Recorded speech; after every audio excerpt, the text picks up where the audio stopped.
My name is Caitlin, and I'm here to open your eyes to a new way of defining handedness.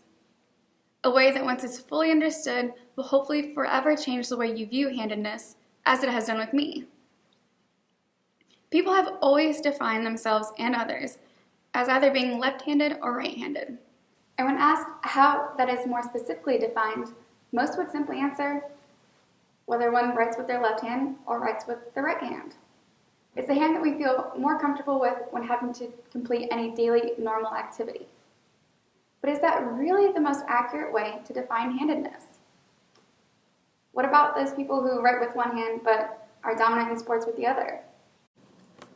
Historically, research has focused on the effects of direction of hand preference on behavior in normal daily activities. However, more recent research suggests that the important dimension in which individuals differ is in degree of hand preference. This then places the emphasis on whether someone is consistent versus inconsistently handed, and no longer compares handedness as being left or right. According to Chrisman, consistent handedness is defined as using the dominant hand for virtually all common manual activities, whereas inconsistent handedness is defined as using the non-dominant hand for at least one common manual activity.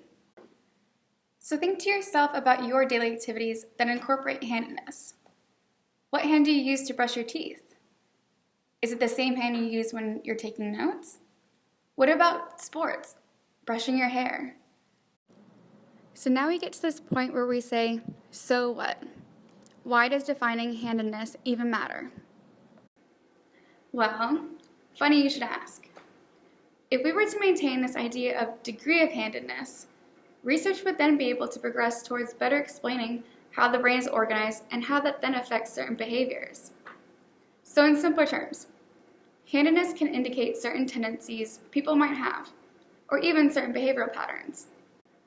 For instance, is it easy for you to remember small details of the time in which your first relationship ended? Yeesh. Was it raining and looked like a typical movie scene? Or is that memory very basic, very 1, 2, 3, and simple? In actuality, Chrisman has found that when it comes to memories like your first breakup, people associated with inconsistent handedness outperform those who lean more towards consistent handedness. These memories are also termed episodic, meaning they deal with personal experiences. The reason that this might be true has to do with communication between the two hemispheres of the brain. Of course, right?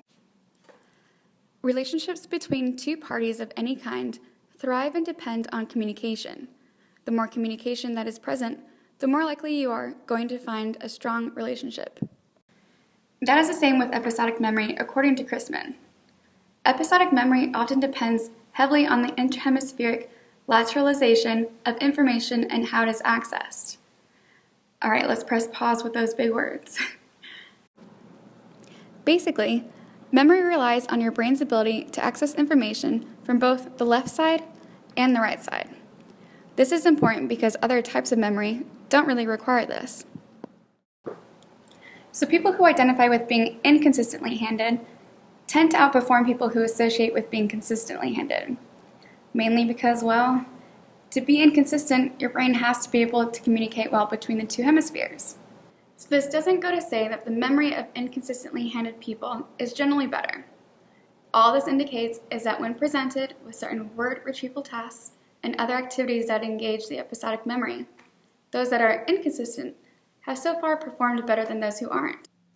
So now really think to yourself again how many daily activities you complete with whichever hand you identify best with. Is it every activity? Or did something just pop into your mind that made you gasp and realize that you may not be just right-handed?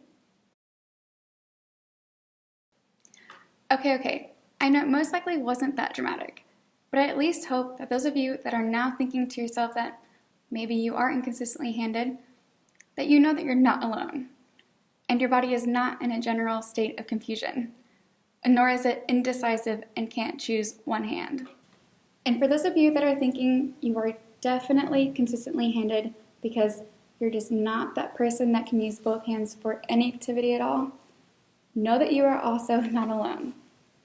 And you're also not less skilled than other people who do identify as being more inconsistently handed.